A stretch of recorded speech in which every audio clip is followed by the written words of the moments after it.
Hey guys, I thought I'd give you some ideas on some things that a lot of people have misconceptions about from reading magazines and from watching movies. Something I noticed, I was an exporter at the time that the first Fast and the Furious movie came out, and a few things I'd like to explain to you about the movie. That there's a lot of things in there that were complete misrepresentations of what was really going on.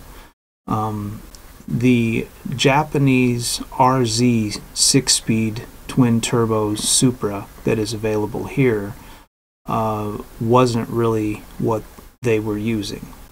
First of all, the Targa top that they used in the movie is a very rare car in Japan, but because of the United States laws that were set in place that actually stifled the Skylines being brought in, because anybody knows the way the people are in America with the Skylines right now. If they would have been brought in, nobody would be buying the Dodge Viper, the Mustang, or the Corvette, or the Camaro. Everybody would be driving Skylines. So they made it to where if you were going to bring in a Supra to the United States, and it was a Targa top, which would be one that everybody, obviously, if you were a Supra connoisseur, would want, they said that the roofs, which is what they did with the Skylines as well, they said that the roofs were too weak. So you couldn't bring one in if it was a manual and if it was a turbo. Well, in Japan, I export cars, and the Toyota Soarer is a car we have here. We have a V8 version, and we have the twin-turbo 2.5 liter version that actually has a manual, which you can switch the 6-speed into it if you would like. We've done that before here. But a common problem that we hear is there's actually a 3-liter version.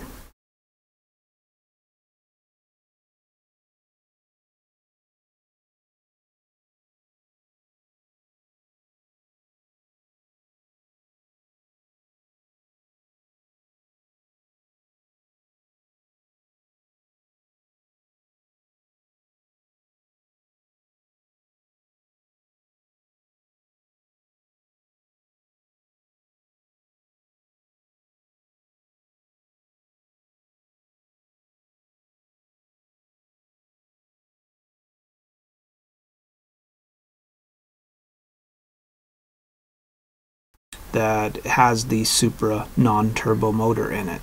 Nobody wants that car. It's a junk. It's a piece of junk. It just looks like a Soarer, but it's a piece of junk. The motor, crap. It was the 3-liter non-turbo, because in the US, because of the regulations, they only allowed a non-turbo automatic car as this model.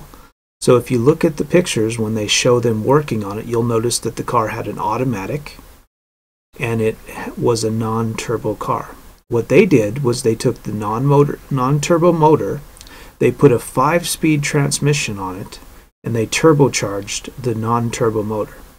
So therefore, this car wasn't even equivalent to an RZ twin-turbo Supra with a 3-liter motor in it. If you would have put this car next to a real Supra, it would have got its ass stomped. So a lot of people think what they said was right. You'll notice like a section in there where the Korean actor had said that everybody took the spoon motors out of their car, and they were talking about spoon motors, and then I believe, if I can remember, I mean it's been a long time, but I'm pretty sure that he said something about the SR20s were stolen from their cars, yet they were driving Hondas. And you're not going to take a VTEC motor out of a Honda, which is what they would use to race with, the Honda VTEC motor. You would not replace that Honda VTEC DOHC motor with an SR20. So why would you be putting a Nissan SR20 into a Honda motor? You know, there was a lot of misconceptions about stuff that they had said about that. But these are just some of the things that you'll notice, some very misrepresented things. Like there's a lot of people that believe you'll see it on a lot of sites that are not in Japan, that the Skyline was produced from 1989. You know, you'll see things like that, and they don't understand that there's actually overlaps. The Nissan 32 Skyline was made, actually being sold, from about October of 1987, and it was actually an 88-year model. So they were actually selling it in 1987, and it was sold up until late, or early, I should say, early 1994.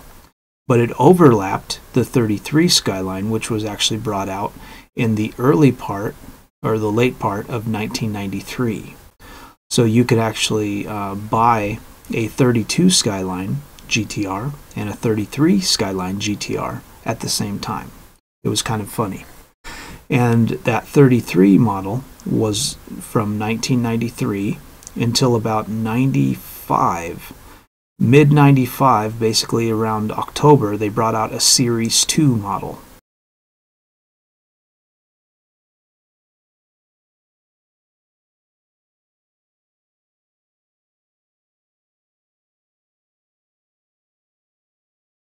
And you can tell that by the bumpers. And that model was sold until about 98. And in late 98, this is something that gets mixed up a lot. In late 98, they brought out the 34 Skyline. And a lot of guys also don't understand that there's so many different models of Skylines. There's non-turbos, there's the GTS-T, the GTS, the GTS-4. You know, there's a four-wheel steer car. There's the station wagon models, the Stasia. There's the Stasia models that actually had a GTR motor in them. I mean, there's so many different kinds of Skylines, and a lot of people in America, a lot of kids especially, you'll hear them say, I want a Skyline. And then my answer is always, what kind of Skyline? Do you want the GTR, which you can't control? A lot of people don't realize if you're going to get a Skyline, if you get a Skyline V-Spec 2, that's the one that you want, because that one actually has an F1 style controller for the wheels. Basically, it allows you to turn a corner and have one tire stagnant while the other tires are moving at 100 miles an hour, so that you can actually turn a corner at high speeds and not lose control.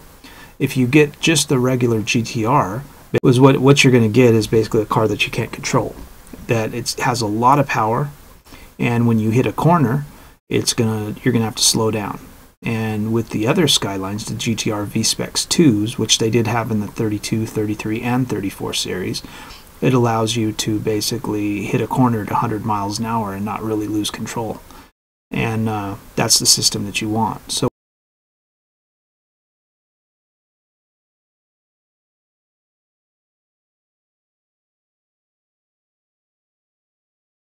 when people say, like, I want a Skyline, you got to ask them what kind of Skyline, you know? There's like 50 different kinds of Skylines, and a lot of people don't know that. Yeah, you'll notice here on this engine, this is a 2JZGE. This is a non-turbo Toyota motor. And you can see here how the intake manifold is on this side of the engine. If you watch the movie, you'll notice that the intake manifold is also on this side of the engine in the movie. So what you'll notice with the Supra motor is it's actually not like that.